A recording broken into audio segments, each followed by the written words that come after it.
Oscillation का आखिरी topic है डैम्प ऑसिलेशन, है ना। इससे पहले का जो लेक्चर था हमारा वो लेक्चर था सुपर पोजिशन ऑफ 2 और मोर देन 2 एसएम, है ना। ये हमने अच्छे से क्लियर किया है। और अगर आप नीट या आईटी एस्पिरेंट है तो आप गारंटीड ऑसिलेशन को एक बेहतरीन तरीके से ख़त्म कर सकते हैं। अगर आपने सारे लेक्चर देख लिए होंगे तो उनको देखने के बाद गारंटी हम लेते हैं कि आपका नीट लेवल का क्वेश्चन 1% भी छूटना नहीं है। आप कोई से भी क्वेश्चन करने बैठोगे सारे क्वेश्चन आपके हो जाएंगे। तो ऐसे फिजिक्स आपको पढ़ना है जहाँ पर चैप्टर पढ़ने के बाद फिर आपको ज़रा सा भी दिक्कत ना हो कि यार यहाँ पर ही कोई कन्फ्यूजन सा या ये टॉपिक हमने नहीं पढ़ा है ना। तो आखिरी टॉपिक हमारा डैम्प ऑसिलेशन। तो डैम्प ऑसिलेशन से पहले अभी तक हम पढ़ क्या रहे थे, हमने देखिए डैम्प ऑसिलेशन हमने कहीं पर शब्द यूज नहीं किया। स्टार्टिंग में आपको हमने इंट्रोडक्शन जरूर दिया था कि ऑसिलेशन दो तरह का होता है, एक होता है फ्री ऑसिलेशन, दूसरा होता है डैम्प ऑसिलेशन, और तीसरा होता है फोर्स ऑसिलेशन। तो फिलहाल जो हमारे सिलेबस में है वो है एक तरह से डैम्प oscillation, critically damp, under damp, over damp. ये डैम्प ऑसिलेशन के भी कई पार्ट हो जाते हैं, क्रिटिकली डैम्प, अंडर डैम्प और क्या बोला हमने, ओवर डैम्प, है ना। ये डैम्पिंग ऑसिलेशन के भी 3 भाग होते हैं, लेकिन अगर हम बात करें तो ये हमारे सिलेबस के बहुत बाहर की बात हो गई।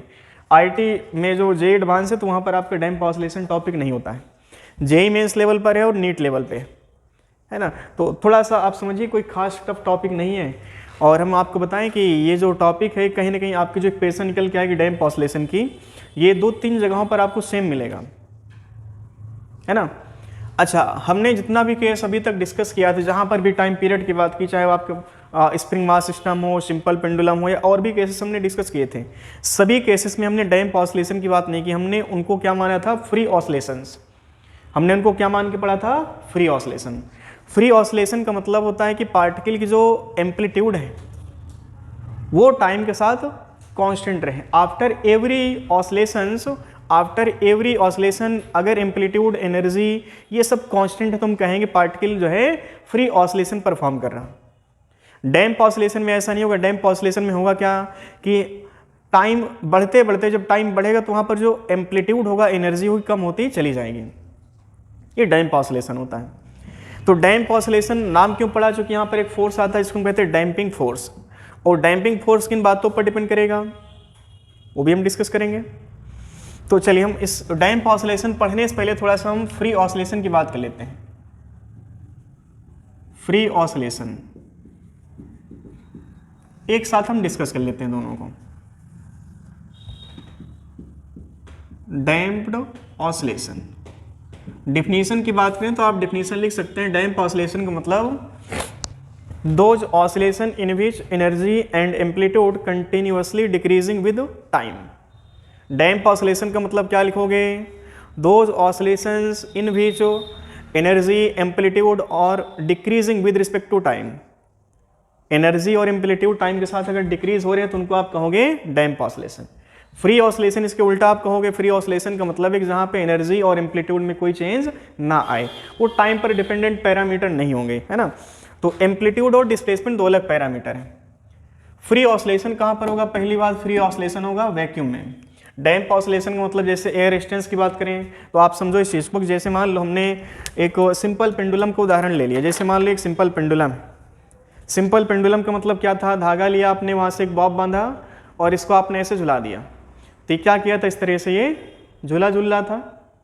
बट आप सोचो कि अगर हमने मान लो पॉइंट फिक्स करके एक धागे से हमने एक छोटा सा पत्थर मान लो बांध दिया, अब उसको आपने एक बार झुला दिया तो झूलने के बाद क्या हुआ कि क्या ये पूरा ज़िंदगी ऑसिलेट करता है? टाइम के साथ क्या होगा, ये धीमा पड़ जाएगा और एक ऐसा टाइम आएगा जहाँ पर ये रुक भी जाएगा। तो जो केस प्रैक्टिकली अगर हम देख रहे हैं तो प्रैक्टिकली जो केस है वो डैम्प ऑसिलेशन हो गया। फ्री ऑसिलेशन का मतलब जहाँ पे एयर रेजिस्टेंस ना हो। अगर एयर रेजिस्टेंस है तो वहाँ पर बात होगी डैम्प ऑसिलेशन की, अगर एयर रेजिस्टेंस नहीं है तो होगा फ्री ऑसिलेशन।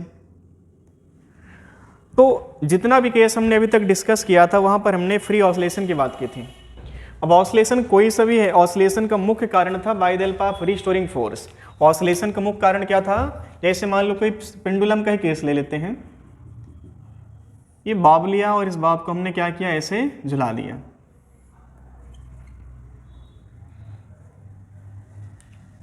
अच्छा, कॉज ऑफ ऑसिलेशन की बात करें तो यहाँ पर लगता था एक रीस्टोरिंग फोर्स, जिसको आपने जनरल इक्वेशन के तहत आपने इसको लिखा था -k/x, ऐसे लिखा था आपने, याद करो।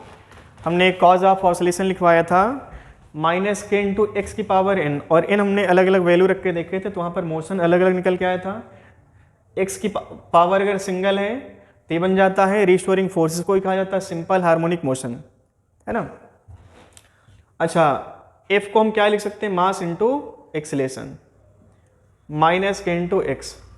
ये -k/x इधर आया होगा तो आप लिखोगे m/a + k/x बराबर कितना हो जाएगा, 0। आप एक्सीलेशन को क्या लिखोगे, आप इसको लिखोगे d² x over dt² plus k/x बराबर 0। ये है क्या चीज़, ये second degree differential equation, second degree equation आप इसको कहोगे। ये जो d² x और dt² आप इसको कहोगे एक्सेलेशन, है ना। तो ये 2 डिग्री इक्वेशन हो गए, 2 डिग्री इक्वेशन हो गई। अब यहाँ से देखो d² x by dt² plus kx से अगर x की हम जनरल इक्वेशन कैलकुलेट करना चाहें तो जनरल इक्वेशन थी x = a sin ωt plus phi, याद करो हमने फ्री ऑसिलेशन में बात की थी, x = a sin ωt plus phi. Damp oscillation में देखो होगा क्या कि जैसे हम बात कर लेते हैं डैम्पिंग फोर्स, मान लो कोई पेंडुलम है, ये बॉब, इस बॉब पर एक डैम्पिंग फोर्स काम कर रहा होगा। मान लेते हैं ऑसिलेटर की वेलोसिटी किसी टाइम पर किसी इंस्टेंट पर मान लेते हैं वेलोसिटी v है, समझिए ये एंगल मान लो थीटा है, और ये जो ऑसिलेटर है जिसको हम कहते हैं बॉब, इस टाइम पर इसके पास रफ्तार v है। फॉर एग्जांपल यहाँ पर एयर है और वहाँ पर वो वैक्यूम है, तो ये कहा जाता है कि जो डैम्पिंग फोर्स है वो डायरेक्टली प्रोपोर्शनल होता है वेलोसिटी के। Damping force is directly proportional to velocity. अच्छा, यहाँ पर देखो रीस्टोरिंग फोर्स की बात करें, डायरेक्टली प्रोपोर्शनल किसके है, डिस्प्लेसमेंट के। डैम्पिंग फोर्स किसके डायरेक्टली प्रोपोर्शनल है, वेलोसिटी के। इसको हम लिख लेते हैं डैम्पिंग फोर्स FD। अब इसकी जो डायरेक्शन होती है भाई साहब, ये जो डैम्पिंग फोर्स होता है हमेशा डिस्प्लेसमेंट के अपोजिट होता है, हमेशा वेलोसिटी के अपोजिट होता है। अब आप समझो x यहाँ पर डिस्प्लेसमेंट है, ये जो फोर्स बन रहा है ये भी क्या है, opposite to displacement. Damping force की बात करें तो डैम्पिंग फोर्स भी एक तरह से क्या है, ये फोर्स हमेशा क्या होगा, वेलोसिटी और डिस्प्लेसमेंट के अपोजिट होगा। मान लो डिस्प्लेसमेंट राइट हैंड साइड है, तो जो डैम्पिंग फोर्स बनेगा वो लेफ्ट हैंड साइड बनेगा। And this damping force directly proportional to velocity. आप समझो कि डैम्पिंग फोर्स कब तक काम करेगा, जब तक ये ऑसिलेट करेगा। जैसे यहाँ पर आकर के रुक गया तो डैम्पिंग फोर्स क्या हो गया, खत्म हो गया। रीस्टोरिंग फोर्स क्या हुआ, खत्म हो गया। तो हम ये कह सकते हैं कि जब इसको हमने झुला करके छोड़ा तो डैम्पिंग फोर्स क्या करेगा, वेलोसिटी को कम करेगा। और वेलोसिटी को कम इसने किया, लेकिन ये खुद भी तो कम हो रहा, क्योंकि damping force depends on velocity. Damping force depends on velocity. जैसे आप इसको झुला के छोड़ोगे तो वेलोसिटी यहाँ पर पहले ऑसिलेशन में ज़्यादा होगी, दूसरे ऑसिलेशन में वेलोसिटी कम होगी, और हर एक ऑसिलेशन के बाद या हर टाइम टी पर या after every time T velocity क्या होगी, डिक्रीज होती चली जाएगी। वेलोसिटी डिक्रीज होने का मतलब कि यहाँ पे डैम्पिंग फोर्स भी क्या होगा, डिक्रीज होता चला जाएगा। डैम्पिंग फोर्स लगातार क्या है, यहाँ पे घट रहा। तो ये जो डैम्पिंग फोर्स है कर क्या रहा, वेलोसिटी को कम कर रहा, और वेलोसिटी को कम करने की वजह से खुद भी तो कम हो गया। तो यहाँ पर जो डैम्पिंग फोर्स है वो हमेशा वेलोसिटी के अपोजिट होगा, और जब ये अपोजिट है तो फाइनली यहाँ पर माइनस का b/v आ जाएगा, निगेटिव साइन आएगा।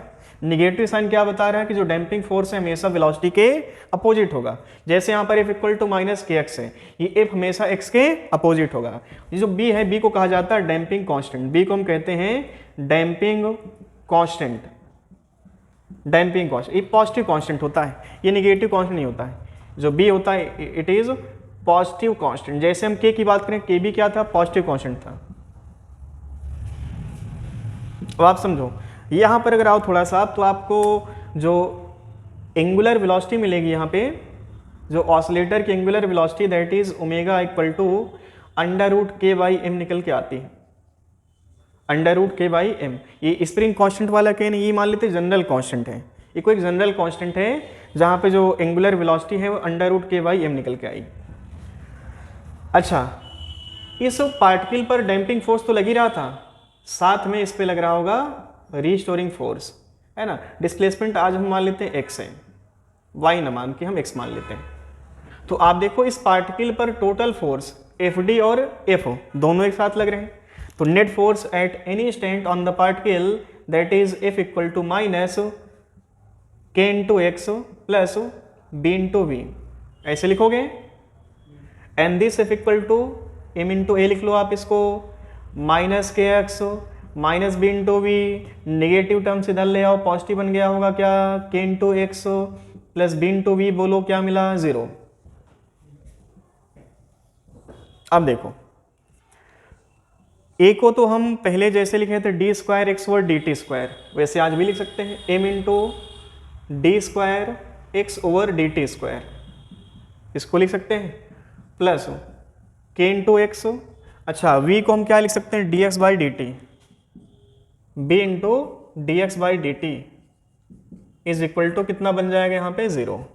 जैसे आपने यहाँ पर x की इक्वेशन क्या लिखी, a sign omega t plus five, वैसे आप इसको जब सॉल्व करेंगे तो आपको मिलेगा x इक्वल टू, अगर हम एम्पलीट्यूड मान लेते हैं फॉर एग्जांपल a नॉट है, इनिशियल एम्पलीट्यूड a नॉट है, तो x इक्वल टू बनेगा a नॉट e की power minus b by 2m into t, और साथ में आएगा sine omega t plus five. देखिए यहाँ पर दो चीज़ें निकल के आ रही है, वहाँ पर सिर्फ एक चीज़ है, दिस इज एम्पलीट्यूड, और ये जो एम्पलीट्यूड कैसा है, कांस्टेंट एम्पलीट्यूड है, चूंकि फ्री ऑसिलेशन की बात हो रही। साइन ओमेगा टी क्या बताएगा, साइन ओमेगा टी ये बताएगा कि पार्टिकल जो है वो सिंपल हार्मोनिक मोशन परफॉर्म कर रहा। साइन ओमेगा टी का रोल क्या है यहाँ पर, पार्टिकल को ऑसिलेट करवाना। अब आप देखो यहाँ पे sign omega t plus five है, ये आज भी क्या करेगा, पार्टिकल को ऑसिलेट करवाएगा। एक अलग से पैरामीटर दिख रहा है a नॉट e की power minus b by m into t, ये एक अलग कहानी है और ये एक अलग कहानी है। ये जो कहानी बता रही है, इस कहानी से हमको ये पता चल रहा कि जो एम्पलीट्यूड है टाइम के साथ डिक्रीज होगा। ये जो कहानी बता रही है, कहानी आज भी पार्टिकल को ऑसिलेट करवाएगी, बट ये जो कहानी है साथ में चल रही है एक साथ, इस कहानी के माध्यम से पार्टिकल का एम्पलीट्यूड टाइम के साथ घटेगा, और इस कहानी के साथ पार्टिकल क्या होगा, सिंपल हार्मोनिक मोशन परफॉर्म करेगा। तो ये हम जो है कह सकते हैं, ये जो है कॉज ऑफ ऑसिलेशन, ये ऑसिलेशन का कारण बनेगी। और यहां पर ये जो कहानी बन रही क्या है, कॉज ऑफ डिक्रीजिंग एम्पलीट्यूड, ये एम्पलीट्यूड डिक्रीज होने के कारण बनेगा, और ये जो है ऑसिलेशन कारण बनेगा। तो यहाँ पर एक साथ दोनों बातें चल रही हैं, यहाँ पर सिर्फ झूलने वाली बात चल रही है, ऑसिलेशन वाली बात चल रही है। अब आप देखो sign omega t plus five के पहले जो भी होता है आप उसको कहते हैं एम्पलीट्यूड। साइन ओमेगा टी के पहले जो भी मिलेगा उसको आप क्या कहोगे, एम्पलीट्यूड। तो एम्पलीट्यूड वहाँ पर ए नॉट है, and that amplitude will remains constant, but this amplitude goes on decreasing with respect to time, ये टाइम के साथ क्या है, लगातार घट रहा। आई बात समझ में। तो क्या हम इसको किसी टी टाइम पे इक्वेशन लिख सकते हैं एम्पलीट्यूड का, that is equal to a not e की power minus b by 2m into t, ये जो है एम्पलीट्यूड निकल के आ गया। अच्छा, एंगुलर वेलोसिटी जो पहले थी √k/m, क्या आज भी उतना ही रहेगी? वहां पे देखो सिर्फ k है कांस्टेंट, वहां पर सिर्फ क्या है, k है, बट यहाँ पर कांस्टेंट b भी तो आ चुका है।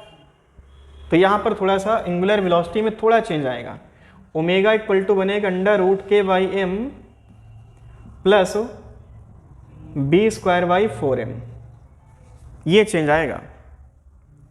अब आप देखो एंगुलर वेलोसिटी पहले क्या है, mass of oscillator constant, this is also constant, मतलब कि एंगुलर वेलोसिटी क्या है, कांस्टेंट है। आप इसको देखो यहाँ पर भी k/m क्या है, कांस्टेंट है, b²/4m ये भी क्या है, कांस्टेंट है। तो एंगुलर वेलोसिटी आज भी क्या है, कांस्टेंट है, बट एम्पलीट्यूड की बात करें टाइम के साथ क्या है, डिक्रीज हो रहा। अब ऐसी कहानी आपको बताएं, अगर आप नीट और IIT एस्पिरेंट हैं तो हम आपको बताएं कि आप ऐसी इक्वेशन पढ़ोगे रेडियो एक्टिविटी में। याद करो आपने पढ़ा था rate of disintegration is directly proportional to number of nuclei, है ना, ये आपने लिखा था। फाइनली वहाँ से लिखा था n equal to n nought e की power minus lambda into t. बिल्कुल एक जैसी इक्वेशन तो बन के आ रही है।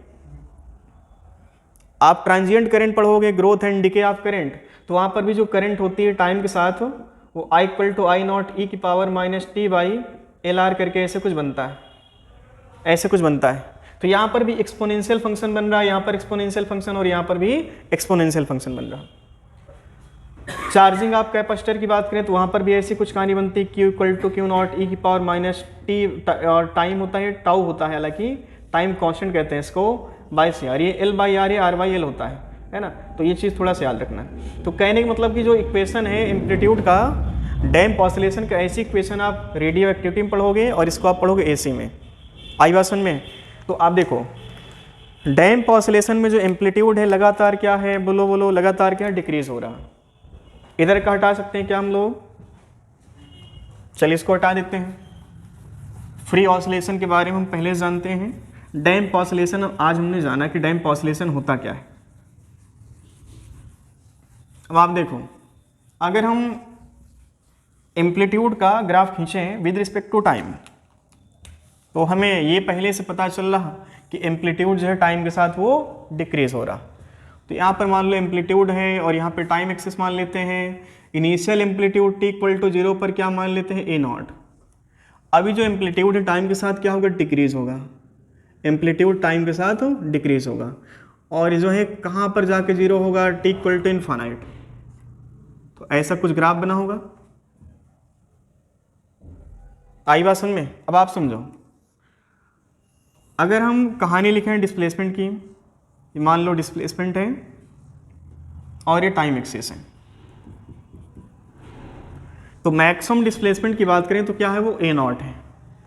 तो इनिशियली जो एम्पलीट्यूड पहले बढ़ेगा, भाई sign omega t plus five की बात करें, sign omega t plus five का जो ग्राफ होगा वो आज भी ऐसा ही तो बना होगा। अगर ये फ्री ऑसिलेशन होता तो एम्पलीट्यूड प्लस ए तक जाता, फिर माइनस ए तक आता, फिर प्लस ए तक जाता, फिर माइनस ए तक आता। वो फ्री ऑसिलेशन है। After every certain time amplitude जो पहले बना था वही एम्पलीट्यूड आज भी बना रहेगा, उसमें कोई कमी नहीं दिखेगी। लेकिन आप देखो जो कहानी हम देख रहे हैं ये वाली एम्पलीट्यूड की, इसके भी यहाँ पर एम्पलीट्यूड लगातार क्या डिक्रीज हो रहा। तो ग्राफ अगर हम खींचें, देखो ग्राफ हमें जो है कुछ ऐसा मिला होगा। एम्पलीट्यूड पहले क्या देखो बढ़ा,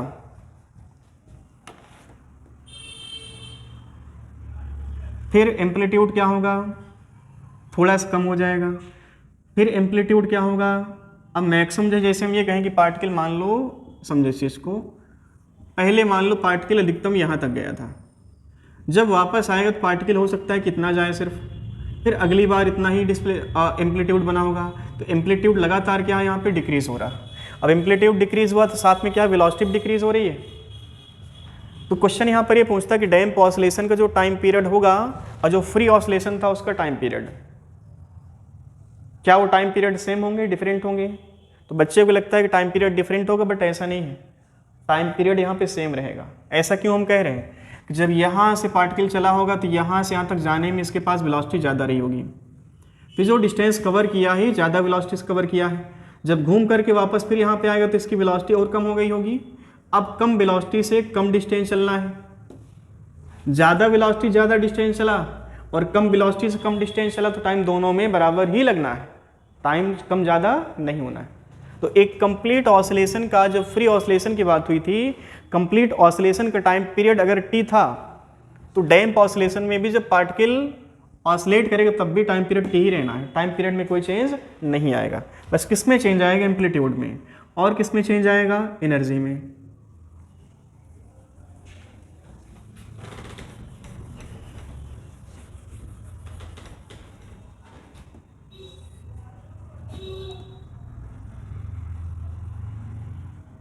ऐसे अब आप देखो एम्पलीट्यूड जो है यहाँ पर कभी था, एम्पलीट्यूड जो है लगातार ऐसे डिक्रीज हो रहा है, ये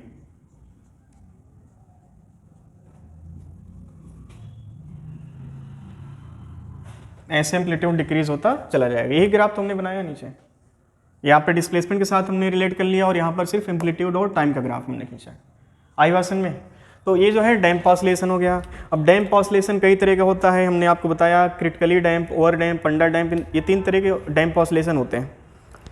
एक होता है फोर्स ऑसिलेशन, थोड़ा सा आप सुन लो, बस आपको सुनने में जो है क्वेश्चन कहीं ना कहीं मिल जाएगा। डैम्प ऑसिलेशन का मतलब था कि पार्टिकल की जो रफ्तार है टाइम के साथ घटेगी, और पार्टिकल का जो एम्पलीट्यूड है टाइम के साथ वो भी घटेगा, एनर्जी भी घटेगी। एनर्जी जैसे हम बात करें, एनर्जी कितना होती है, half m omega square into a square. अगर एनर्जी की बात करें तो भी यहाँ पे ला सकते हो, ऐसा कोई नया नहीं कि मतलब जो है आपको नहीं आएगा समझ में। अगर हम बात करें डैम्पिंग ऑसिलेशन के दौरान टोटल एनर्जी की, तो आप जानते हैं टोटल एनर्जी का फार्मूला क्या होता है, बताओ। टोटल एनर्जी का फार्मूला होता है equal to half m omega square into a square. अब जानते हैं कि टाइम के साथ जो एम्पलीट्यूड है वो घट रहा है, तो यहाँ पर एम्पलीट्यूड का फंक्शन आप रख लीजिए ए नॉट ई की power minus b by 2m into t. अब इसको आप रखेंगे तो यहाँ से एनर्जी का भी जो रिलेशन है एक्सपोनेंशियली फॉर्म में डिक्रीज होगी। आई बात समझ में। तो इतना डिटेल में नहीं जाते हम लोग, और ना ही इतना डिटेल में आपसे पूछेगा। बस हमें इस पर जो क्वेश्चन मिलेंगे छोटे छोटे चुटकुले टाइप मिलेंगे, बस थोड़ा सा लॉग वॉग का जो है आपको, जैसे एक्सपोनेंशियल फॉर्म है तो यहाँ पे लॉग ज़रूर आएगा। जब सोल्यूशन आप करने जाओ क्वेश्चन का तो वहाँ पे लॉग आपको लेना आना चाहिए। लॉग अगर आप ले पा रहे हैं तो आप क्वेश्चन कर पाओगे।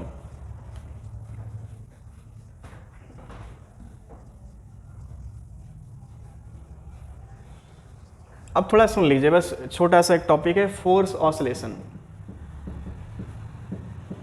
फोर्स ऑसिलेशन, ये डैम्प ऑसिलेशन का मतलब था कि पार्टिकल का एम्पलीट्यूड लगातार डिक्रीज होगा, और फोर्स ऑसिलेशन का मतलब है कि अगर हम पार्टिकल का जो एम्पलीट्यूड पहले फ्री ऑसिलेशन में था उतना ही डैम्प ऑसिलेशन में बनाए रखना चाहते हैं। समझो इस चीज़ को, जैसे हम ये कहें ये फ्री ऑसिलेशन है और इस फ्री ऑसिलेशन में पार्टिकल का जो एम्पलीट्यूड है मान लेते हैं वो ए नॉट है, तो डैम्प ऑसिलेशन में ए नॉट क्या होगा, टाइम के साथ घटेगा। ये फ्री ऑसिलेशन में मान लेते हैं एम्पलीट्यूड है ए नॉट। अब अगर बात डैम्प ऑसिलेशन की हो रही है तो डैम्प ऑसिलेशन में क्या होगा, ये एम्पलीट्यूड टाइम के साथ क्या होगा, डिक्रीज होगा। अब क्वेश्चन ये है कि अगर हम चाहते हैं कि पार्टिकल का जो एम्पलीट्यूड है फ्री ऑसिलेशन में वो एम्पलीट्यूड डैम्प ऑसिलेशन भी मेंटेन रहे, तो क्या करना पड़ेगा। डैम्पिंग फोर्स क्या किया, एम्पलीट्यूड को कम किया, तो हमें अलग से एक्सटर्नल फोर्स लगा करके जितना एम्पलीट्यूड कम हो रहा उतना एम्पलीट्यूड हमें बढ़ाना पड़ेगा। वापस हम जैसे मान लो आप तैयारी करने फॉर एग्जांपल कानपुर आए या कोटा कहीं भी आप गए, तो आप घर में मान लो आपका घर में वेट था 90 kg फॉर एग्जांपल, घर में आपका वेट था 90 kg, आप अच्छे खासे घर से बिलोंग करते हो, खाते पीते घराने से हो आप। अब हम चाहते हैं कि आपका वेट लगातार 90 kg ही बना रहे। घर में आप थे तो बढ़िया खुशहाल ज़िंदगी जी रहे थे, आप IIT या नीट की तैयारी करने गए तो वहाँ पर आपका तो भाई साहब जो कचूमर बन गया है, वहाँ पर आपको बहुत मेहनत करनी पड़ रही है, तो वेट आपका क्या होगा, कम हो जाएगा। खाना खा रहे हैं फिर भी आपका वेट 90 से घट के मान लो 80 kg हो गया। अब ये लगातार वेट आपका कम होता चला जा रहा है, जैसे हम कह रहे हैं डैम्प ऑसिलेशन। डैम्प ऑसिलेशन में अगर मान लेते हैं इनिशियल एम्पलीट्यूड ए नॉट है, जो एम्पलीट्यूड है लगातार टाइम के साथ क्या हो, कम होता चला जाएगा। हम एक बात बोलें, फोर्स ऑसिलेशन, फोर्स ऑसिलेशन में एक बात बोली कि अगर हम एम्पलीट्यूड कांस्टेंट रखना चाहते हैं तो जिसने इसका एम्पलीट्यूड कम किया है उसके खिलाफ जा करके हमें एम्पलीट्यूड फिर से उतना ही गेन करवाना है। मान लो पार्टिकल डैम्प ऑसिलेशन में यहाँ पर आकर के रुक गया, तो यहाँ से आगे जा नहीं पाएगा, तो इसको आगे तक ले जाने के लिए हमें एक फोर्स लगाना पड़ेगा, एक्सटर्नल एनर्जी इसको प्रोवाइड करनी पड़ेगी, एक्सटर्नल फोर्स यहाँ पर लगाना पड़ेगा।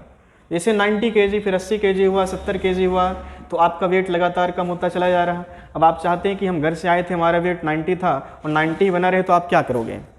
खाना तो यहाँ पर आप खा ही रहे थे, लेकिन उस खाने में इतनी एनर्जी नहीं थी, इतनी ताकत नहीं थी कि आपका वेट उतना ही गेन कर सके।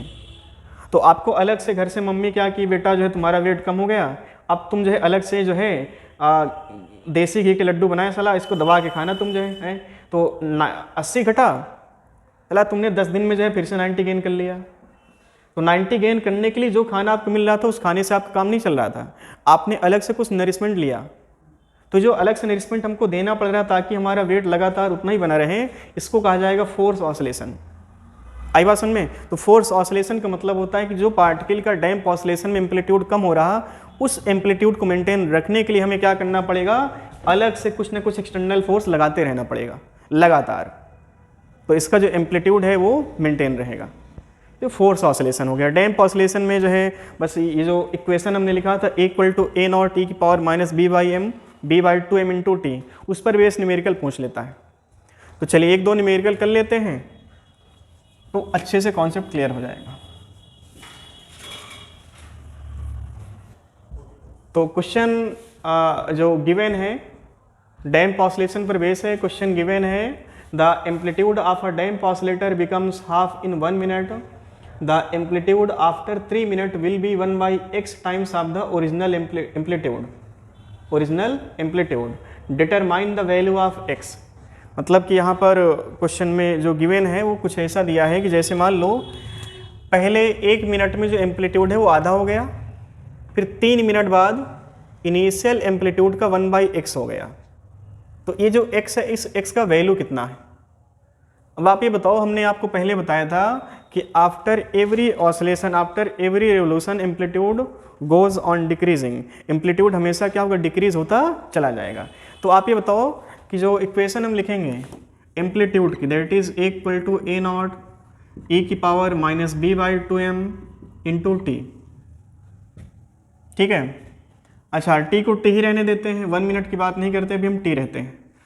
ये 1 मिनट है तो आप इसको टी मान लो और 3 मिनट को आप 3t मान लो। ये जो 1 मिनट है आप इसको t मान लो और 3 मिनट को आप मान लो 3t, ठीक है। जो a है a कितना हो गया है, a नॉट बाई 2 बराबर a नॉट ई की power minus b by two m into t, ऐसे लिख सकते हैं क्या। a नॉट खत्म, देखो ये 2 की पावर -1 ई की power minus b by two m into t, ऐसे लिख सकते हैं क्या इसको। तो क्या इसको 2 इक्वल टू ई की power b by two m into t लिखा जा सकता है, बिल्कुल लिखा जा सकता है। अब आप लॉग ले लो दोनों साइड, तो आप इसको लिख सकते हैं ln 2 बराबर b by two m into t लिख सकते हैं क्या। अब डैम्पिंग कांस्टेंट तो दिया नहीं है, तो डैम्पिंग कांस्टेंट आप निकाल लो।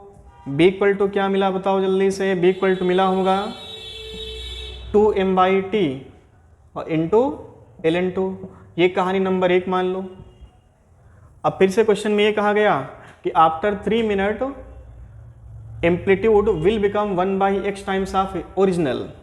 तो अब जो एम्पलीट्यूड बना है फिर से आप इक्वेशन यूज करेंगे equal to a not e की power minus b by two m into t. अब टी की जगह पर क्या रखोगे, 3t रखोगे, क्योंकि टाइम वहाँ पर 1 मिनट था तो हमने t मान लिया है। अच्छा ए की जगह पर क्या रखोगे आप, ए नॉट बाई एक्स बराबर ए नॉट ई की power minus b by two m into क्या लिखें बोलो, 3t लिखें क्या। ए नॉट खत्म, x की पावर -1 हो जाएगा ऊपर जाके, -1 ई की power minus b by two m into 3t बोलो बना क्या। तो क्या हम x बराबर लिख सकते हैं e की power b by two m into 3t लिखा जा सकता है क्या। अब आप इसको लॉग में कन्वर्ट कर लो, आप इसको लिखोगे ln x equal to b by two m into 3t। b यहाँ पर आप इक्वेट कर लो, चाहे b का वैल्यू रख लो वहाँ से और चाहे b निकाल के दोनों तरफ इक्वेट कर लो, है ना। तो फिर से हम लिखेंगे b equal to 2m/3t into ln x लिख सकते हैं क्या, लिखा जा सकता है इसको, हाँ लिखा जा सकता है। तो देखो b इक्वल टू कुछ है, b इक्वल टू कुछ है, कुछ बराबर कितना हो जाएगा, कुछ हो जाएगा, है ना, कुछ कुछ होता है ना। तो आप इनको इक्वेट कर लो from equation first and second. तो क्या लिखोगे 2m/t ln 2 बराबर 2m/3t इंटू ln x। अब आप देखो बायोलॉजी वाले बच्चे क्या करेंगे ससुरा, इसको ln को ln से ख़त्म कर दिए, m/t को m/t से ख़त्म कर लिए। तो बिल्कुल ठीक है कि आपने m/t से m/t को ख़त्म कर लिया, बट आप जो है ln से ln ख़त्म कर लोगे, है ना, और पहुंच जाओगे आप जो है जन्नत में, है ना, 0 मिल जाएगा आपको, है। तो आप देखो ये 2 भी खत्म हो गया, 2m/t खत्म, राइट हैंड साइड बोलो क्या मिला ln 2। कुछ गड़बड़ हो गया क्या, नहीं, ठीक है। इधर मिलेगा ln x/3, ये जो y के 3 आप इधर भेज दो। अब यहाँ पे दिक्कत हो गई। अब इसके बाद देखो आप इसको, अगर जो बच्चा थोड़ा सा ठीक है लॉग जिसने पढ़ा होगा अच्छे से, आप इसको ln2 और 2 की पावर 3 लिख सकते हो बराबर ln इंटू एक्स। अब जो है आप देखो ये दोनों चीज़ें इक्वेट कर लो, तो जो ln2 की पावर 3 है ln x है, तो क्या x इक्वल टू लिखा जा सकता है 2 की पावर 3, लिखा जा सकता है क्या? ये जो बराबर में से हैं चीज़ें, अब आप ये ना करना कि ln से ln खत्म कर लेना, फिर 2 की पावर 3 बराबर x लिख लो, है ना। हम ये लिखेंगे कि भाई जो 2 की पावर 3 है ln के साथ वो ln x के इक्वल है। अब इक्वल है तो यहाँ पे 2 की पावर 3 बराबर x हो जाएगा। बोलो x का वैल्यू क्या निकल के आया? 8। तो आंसर आप मैच करो कौन सा है हमारा, आंसर नंबर बी। चलिए अगला क्वेश्चन करते हैं। तो डैम्प ऑसिलेशन पर बेस ऐसे क्वेश्चन आएंगे, आप इनको कर लीजिएगा। नीट में पूछेगा और आईटी मेंस में पूछेगा, जे एडवांस में डैम्प ऑसिलेशन पर क्वेश्चन नहीं बनते हैं, डैम्प ऑसिलेशन टॉपिक दिया ही नहीं पहली बात तो ये जो है आपका कंप्लीट ऑसिलेशन हमने कर दिया है। अब एक बार आप इसको अच्छे से रिवाइज कर लीजिएगा और पढ़ने के बाद आप गारंटीड क्वेश्चन कहीं से भी उठाओगे, सारे क्वेश्चन आपके निकलने, चाहे वो आईटी लेवल चाहे मेंस और चाहे वो नीट लेवल हो, ठीक है। अब जो इसके बाद हम पढ़ेंगे साउंड वेव्स, क्योंकि जो ऑसिलेशन का पूरी तरह से रोल है वो पूरी तरह से रोल कहाँ पर दिखेगा? ऑसिलेशन और साउंड वेव में। और फिर साउंड वेव के बाद आप वे ऑप्टिक्स आ जाएंगे, तो वे ऑप्टिक्स में भी ऐसी ही कहानी दिखेंगी, है ना। तो कुल मिला कहने का मतलब है कि आप जो है ये अच्छे से कवर कर लो, और कवर करने के बाद कहीं पर भी ऑसिलेशन से रिलेटेड कोई टॉपिक आपका लगता है कि थोड़ा सा वीक है या यहाँ पर थोड़ा सा हमको दिक्कत हो रही है, तो आप उसको कमेंट सेक्शन में जा करके बता दीजिएगा, गुरुजी ये वाला जो है इतने समय पर ये जो पॉइंट है ये पॉइंट एक्सप्लेन कर दीजिए, तो हम कमेंट सेक्शन में आपको एक्सप्लेन कर देंगे, है ना। बाकी रही बात कि आप चाहें तो आप व्हाट्सएप भी कर सकते हैं हमको, है ना। व्हाट्सएप नंबर भी हमारा है, तो आप उस पर व्हाट्सएप करके भी अपने जो क्वेरी है या फिर मतलब आपके जो डाउट्स हैं उनको आप क्लियर कर सकते हैं। नंबर है 9026464438। इस नंबर पर आप जो है कॉल करके अपने डाउट क्लियर कर सकते हैं, और आपको नीट या आईटी में कैसे बेहतर परफॉर्म करना है वो सारी जानकारी आपको हम इस नंबर के माध्यम से दे देंगे। चलिए धन्यवाद।